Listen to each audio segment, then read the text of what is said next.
Welcome back to Life, Biz, and all that jazz. I'm your host, Jasmine Lisciotto, and today we are going to be chatting a little bit about the new year. The new year has started and you might be feeling a little bit overwhelmed. You haven't set any goals. You are seeing online, everyone is posting vision boards and their goal setting and all this stuff. I have been doing that, I will admit that, but that's not what this is about. This is about the people that are just feeling a little bit stuck, because we've all been there and you're not alone. I had this thought and I was like, I remember when it would be New Year and the new year would start, and this is back when I still used to drink alcohol. Obviously, you have a big New Year's Eve and you party, and then, the first few days of the year is usually spent recovering from your hangover. And even if you're not a big drinker or you're not doing this, there's a lot of pressure that your new year starts, you need to become a new person, you need to put all these new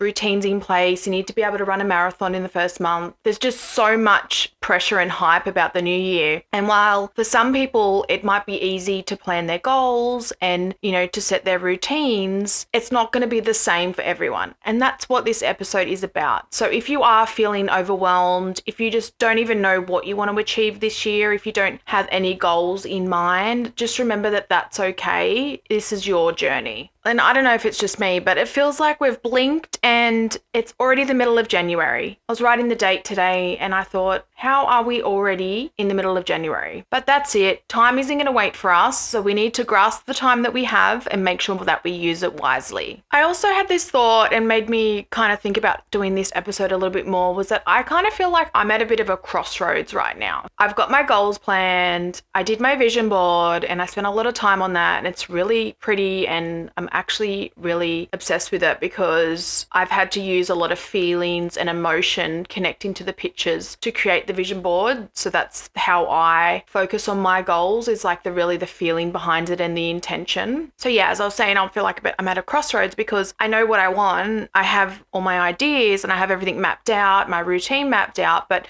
I'm also just like want my year to be more calmer. And I also have the routines and everything in place for that. I just kind of feel like a lot of the times we put all this pressure on ourselves, then we really have to step back and just focus on the present. And I don't want to put too much pressure on myself to always focus on the goals and the outcome, because it's really just about the intentions. So if you are feeling a little bit overwhelmed, you're not alone, and just remember that everyone has been there. I think the best thing to do is to reflect on what you can from the year, and if there is anything exciting that you did in the year, or you just got through the year, you just need to know that was powerful enough, and that's all that matters. If you don't want to go through and set the goals for the whole year, maybe just try setting goals for a month or for the week and just work week by week, because you need to work whatever works for you. If it's going to be week to week, then that's what you need to worry about. When it comes to goals, the word goals itself has a lot of pressure in it, and if term goals doesn't work for you, think about intentions. Today I plan to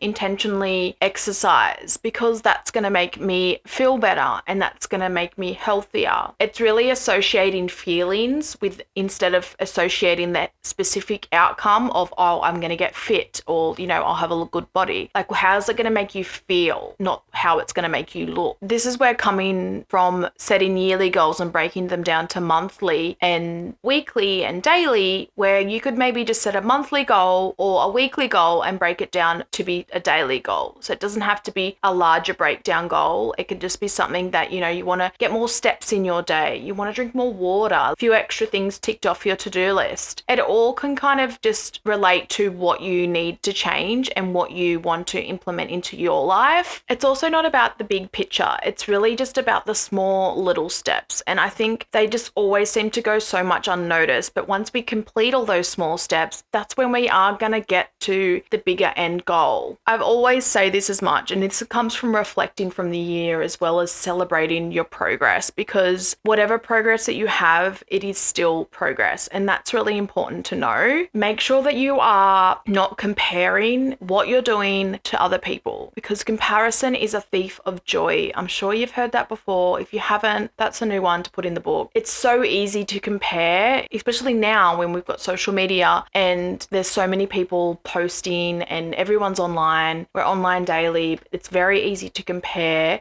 and look at someone else's life and think, why can't I do that? Or why can't I be that person? You just need to know that the more you compare yourself, the more you're subconsciously telling yourself that you are not good enough. So if you have started the year and it's not going to plan, you're feeling overwhelmed, just remember to breathe, take it slow. Nobody has it figured out. No one knows the rules to life. Not your neighbor, not your best friend, not me. It's all about figuring it out for yourself. And I really want you to take the pressure off, and there's no shame in not having it figured out right now. Even if you don't want to think about any planning for the year, just remember to keep being present and just try and get through every single day. Another big thing, I find that we always come into a new year and it's very easy, depending on your age as well, it's very easy to look at where other people are. And this comes back to comparison again. What I used to do is, especially being single at 36, I planned to be married by now, and it took me a lot of deconditioning to realize that my journey is my journey and it doesn't matter about anyone else, doesn't matter about generations before us or what any of my friends are doing, what stage of life they are in. This is my plan. This is for me. I'm exactly where I'm supposed to be right now. So I want you to have a look at things and just think, if it's a new year and you might compare yourself to somebody else that's the same age as you and that did a lot,